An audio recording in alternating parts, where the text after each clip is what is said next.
여러분, 오늘 주유소 가셨어요? 기름값 2,000원 시대가 열렸어요. 전국 평균 휘발유 가격이 1,900원을 넘겼고 일부 주유소는 이미 리터당 2,000원을 돌파했습니다. 저는 어제 기름 넣으러 갔다가 진짜 눈을 의심했거든요. 불과 한 달 전만 해도 1,600원대였는데 300원 넘게 뛰었어요. 5만원 넣으면 이제 26리터.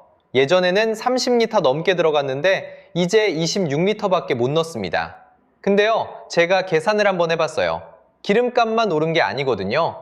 택배비, 배달비, 장바구니 물가, 난방비, 버스비 이걸 다 합치면요, 가구당 매달 7만원에서 10만원이 추가로 빠져나갑니다. 연간 100만원이에요. 월급 300만원 받는 직장인 기준으로 소득의 3% 이상이 기름값 때문에 증발하는 겁니다. 화나지 않으세요? 저는 화가 나더라고요. 그래서 파헤쳐 봤습니다. 대체 왜 이렇게 된 건지, 앞으로 얼마나 더 심해지는 건지 오늘 이 영상에서 숫자로 다 보여드리겠습니다.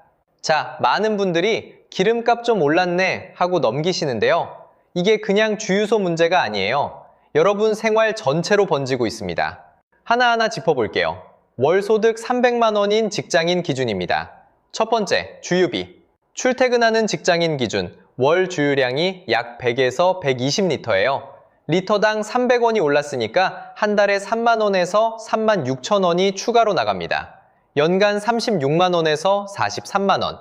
에이, 3만원이면 별거 아니잖아 하실 수도 있어요. 근데 여기서 끝이 아닙니다. 두 번째, 택배비, 배달비.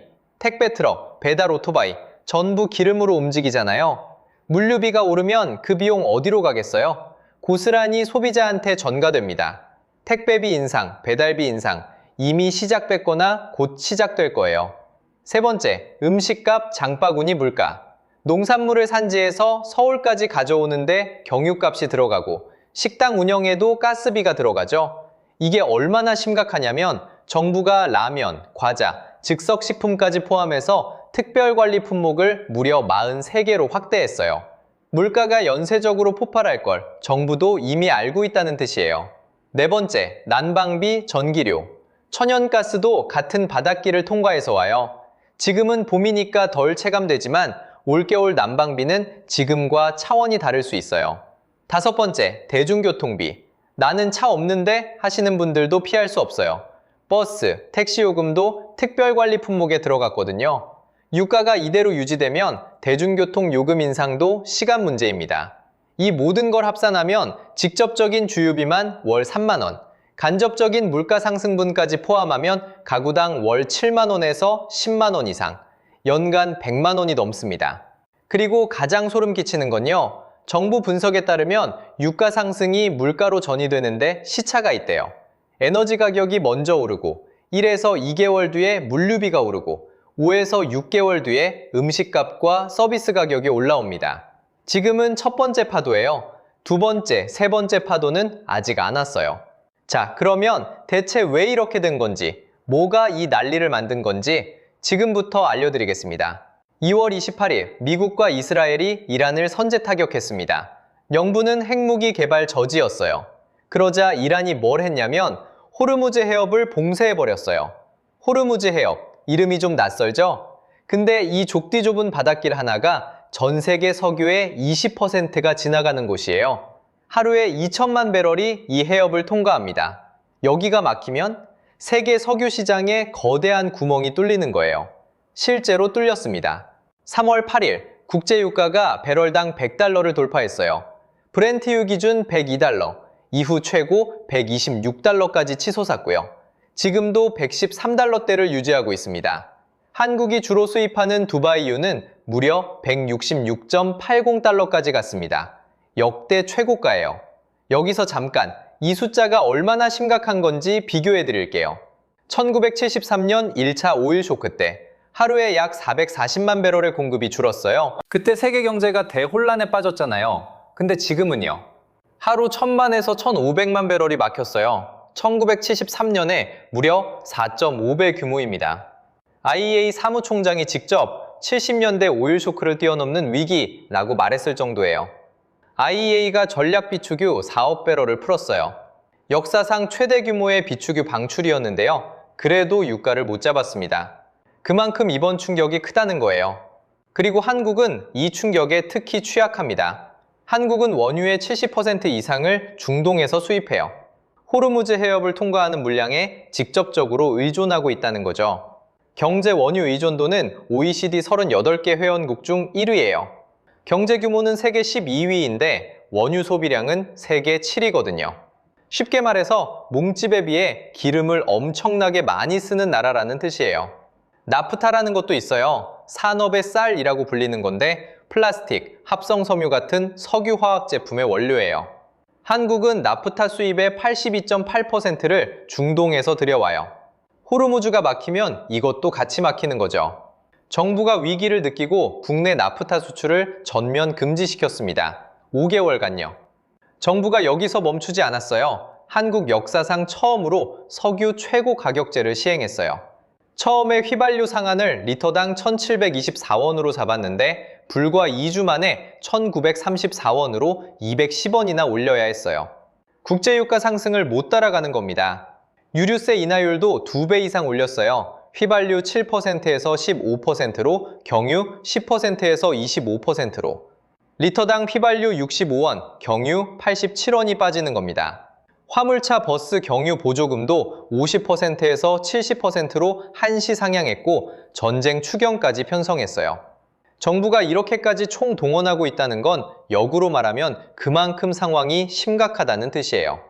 근데요, 여기서 끝이 아닙니다. 이 상황이 장기화되면 진짜 무서운 게 옵니다. 요즘 뉴스에서 스태그플레이션이라는 단어가 계속 나오죠? 이거 뭔지 쉽게 설명해 드릴게요. 스태그플레이션은 두 단어의 합성어예요. 스태그네이션, 경기 침체, 그리고 인플레이션, 물가 상승. 이 두 가지가 동시에 오는 최악의 시나리오를 스태그플레이션이라고 합니다. 보통은 이 두 가지가 동시에 안 와요. 경기가 좋으면 물가가 오르고 경기가 나쁘면 물가가 내려가거든요. 그런데 유가 폭등 같은 외부 충격이 오면 물가는 오르는데 경기는 나빠지는 그야말로 진퇴양난의 상황이 벌어지는 겁니다. 이게 왜 무서운지 숫자로 보여드릴게요. 바클레이즈 분석에 따르면 유가가 배럴당 100달러로 유지되면 글로벌 GDP 성장률이 0.2%포인트 떨어지고 인플레이션은 0.7%포인트 올라갑니다. 모건 스탠리는 유가가 배럴당 10달러 오를 때마다 아시아 GDP가 0.2에서 0.3%포인트 하락한다고 분석했는데요. 지금 유가가 얼마나 올랐죠? 10달러가 아니라 40에서 50달러가 올랐어요. 한국은행 기준금리는 2.5%에서 동결된 상태예요. 여기서 한국은행의 딜레마가 생깁니다. 금리를 내려야 경기가 살아나는데 내리면 물가가 더 폭등해요. 금리를 올리면 물가는 잡히겠지만 경기가 완전히 주저앉아요. 어느 쪽을 선택해도 지는 게임인 겁니다. 한국은행도 꼼짝을 못하고 있어요. 1970년대 오일 쇼크 때도 정확히 이 순서였어요. 유가 폭등, 물가 상승, 경기 침체. 그때 스태그플레이션이라는 단어가 처음 만들어졌거든요. 다만 그때와 다른 점은 지금은 미국이 세계 최대 산유국이에요. 미국은 자국 생산으로 버틸 수 있지만 한국처럼 원유를 거의 전량 수입하는 나라는 직격탄을 맞을 수밖에 없습니다. 머니투데이는 3월 하순 보도에서 기적이 일어나도 정상화까지 최소 4개월이라고 했어요. 물론 지금 트럼프 대통령이 4월 6일을 시한으로 이란과 협상을 진행 중이에요. 하지만 이란은 공식 협상 자체를 부인하고 있고 호르무즈 해협은 여전히 봉쇄 상태입니다. 설령 협상이 타결되더라도 이미 올라버린 유가와 물가가 원래대로 돌아오려면 상당한 시간이 걸립니다. 그래서 지금 우리가 할 수 있는 건 뭘까요? 첫째, 유류세 인하된 주유소를 적극 활용하세요. 오핀의 앱에서 내 주변 최저가 주유소를 확인할 수 있어요. 같은 동네에서도 리터당 50에서 100원 차이가 나거든요. 둘째, 가계부를 지금 당장 점검하세요.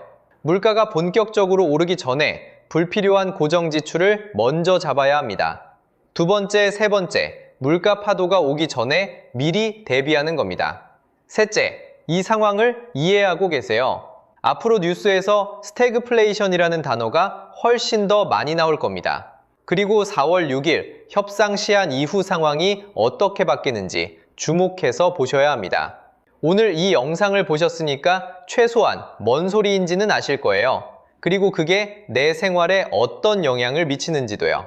이 상황이 어떻게 전개되는지 계속 업데이트 해드리겠습니다. 구독과 알림 설정 꼭 해주시고요. 댓글로 여러분이 체감하고 있는 물가 상승 한번 공유해주세요. 다음 영상에서 뵙겠습니다.